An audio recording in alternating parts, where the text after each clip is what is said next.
Hi, thanks for watching today. We're going to be taking a look at how to determine whether your roof has moss or algae on it.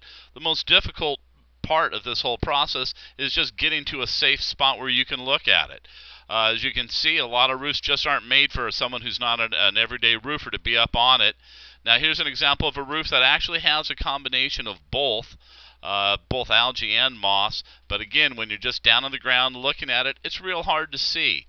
Um, we just, if you have a flat roof, that's one thing, but if you have a roof with any type of pitch and any type of height, you can see how dangerous it can be. These guys are professionals. They're up there every day, and even then, you can see right there, it's easy to lose your footing, even when you're harnessed in and OSHA compliant.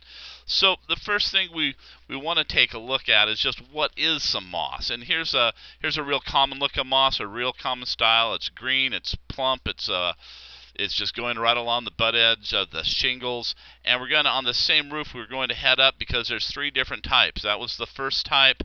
And then next we're going to look at a moss that actually looks a lot different because the color's different. It's how it's just laying there. It's not as big or clumpy. And this type of moss just comes off real easy. It might have been treated previously, or it just might not be as healthy a moss. And finally, just back down a little bit on this same roof, there's the third type of moss with a third distinct look, but it's still moss.